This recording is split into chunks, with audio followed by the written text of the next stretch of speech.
आज के इस वीडियो में मैं आपको एसआईआर फॉर्म में जो पुरानी वाली 2003 की वोटर लिस्ट यानी कि जो मतदाता सूची की जो डिटेल्स को फिल करना होता है उसको डाउनलोड कैसे करें। तो अगर आपका या आपके माता पिता का उस पुरानी वाली लिस्ट में नाम मौजूद होगा तो उसको ढूंढने का बहुत ही आसान तरीका बताने वाला, और वही डिटेल्स आपको अपने गणना प्रपत्र यानी कि इन्यूमरेशन फॉर्म के अंदर ब्लू पेन से फिल करनी होती है।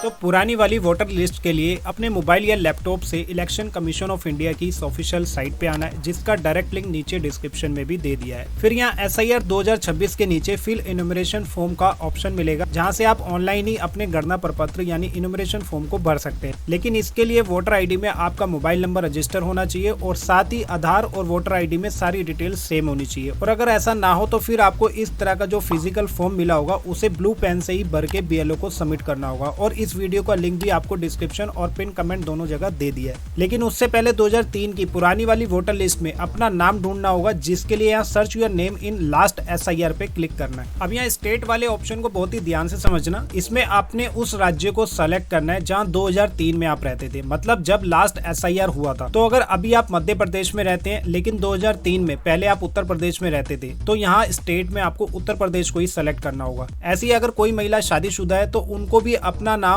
उसी लिस्ट में ढूंढना होगा जहां शादी से पहले वो अपने माता पिता के साथ वोट किया करती थी, अगर उनका वोट बना हुआ था। अगर उस टाइम उनका वोट नहीं बना हुआ था तो फिर उनको अपने माता या पिता का ही नाम उस लिस्ट में सर्च करना होगा, ना कि अपने पति का। तो इसको ठीक से सेलेक्ट करना। अगर अभी भी कोई कंफ्यूजन हो तो नीचे कमेंट करके जरूर पूछ लेना। अब यहाँ पे अपनी डिस्ट्रिक्ट यानी कि जिले को सेलेक्ट कर लेना है। इसके बाद यहाँ असेंबली कॉन्स्टिट्यूंसी को सेलेक्ट करना है, मतलब किस विधानसभा क्षेत्र से आपका या आपकी फैमिली का वोट 2003 में बना हुआ था। तो ये सब आप अपने माता पिता से पूछ सकते हैं, क्योंकि कुछ जगह पे जो पुरानी वाली विधानसभा का नाम था वो भी अब चेंज हो चुका है, जिसकी वजह से बहुत से लोग गलत वाली लिस्ट में अपना नाम को सर्च करते हैं और वहाँ नहीं मिलता। तो अगर आपको अपनी सही विधानसभा का नाम कंफर्म करना है तो आप मुझे कमेंट में विधानसभा का नाम लिख के पूछ सकते हैं, तो मैं आपको रिप्लाई करके कंफर्म कर दूंगा। इसके बाद यहाँ पोलिंग स्टेशन यानी मतदाता केंद्र जहाँ आप या आपकी फैमिली वोट डालने जाती थी। तो यहाँ कुछ पोलिंग स्टेशन का नाम आपको 2 बार या उससे ज्यादा देखने को मिलेगा, क्योंकि जहाँ भी वोटर ज्यादा होते हैं उनके लिए उस हिसाब से एक या उससे ज्यादा पोलिंग स्टेशन बनाए जाते हैं, ताकि वोट डालने वाली जगह पे ज्यादा भीड़ भाड़ ना। तो आपको भी सेम विधानसभा का नाम अगर एक या एक से ज्यादा बार देखने को मिले तो सब में आपको एक एक करके ही अपना नाम लिस्ट में चेक करना होता है, जिसका बहुत ही सिंपल सा तरीका मैं आपको अभी आगे बताने वाला हूँ। तो इसको सेलेक्ट करके यहाँ नीचे व्यू पे क्लिक करेंगे। अब यहाँ ऊपर लिस्ट में देख सकते हैं कि मेरठ जो कि उत्तर प्रदेश में आता है, वहाँ लास्ट एसआईआर 2003 में हुई थी। तो ऐसे ही हर राज्य में अलग अलग एसआईआर हुई थी, किसी में 2002 में, किसी में 2003, तो किसी में 2004 में। और ये लिस्ट भी तभी की होती है। अब फॉर्म भरने के लिए लिस्ट में आपको 3 चीजों की जरूरत पड़ेगी। सबसे पहले विधानसभा क्षेत्र की संख्या, जिसे एसी नंबर यानी कि असेंबली कॉन्स्टिट्यूशन नंबर भी कहा जाता है, जो कि आपको लिस्ट में यहाँ पे देखने को मिल जाएगा। ऐसे ही भाग संख्या, जिसे पार्ट नंबर बोला जाता है, जो आपको लिस्ट में सबसे ऊपर राइट हैंड साइड पे देखने को मिल जाएगी। अब लास्ट में आपको एसआर नंबर चाहिए होता है। तो लिस्ट में जहाँ भी आपका नाम लिखा होगा, जिसे ढूंढने का आसान तरीका है, अगर लैपटॉप में सर्च करें तो Ctrl+F को प्रेस करना है, और मोबाइल में लिस्ट ओपन करने के बाद यहाँ ऊपर 3 डॉट्स पे क्लिक करेंगे तो नीचे आपको फाइंड इन पेज का ऑप्शन मिलेगा, इस पे क्लिक करना है। अब यहाँ कुछ भी सर्च कर सकते हैं, लेकिन मेरी एडवाइस पहले यही है कि सबसे पहले आप अपना हाउस नंबर यानी कि मकान संख्या डाल के सर्च करें, क्योंकि नाम हो सकता है कि पुरानी वाली लिस्ट में गलत लिखा हो,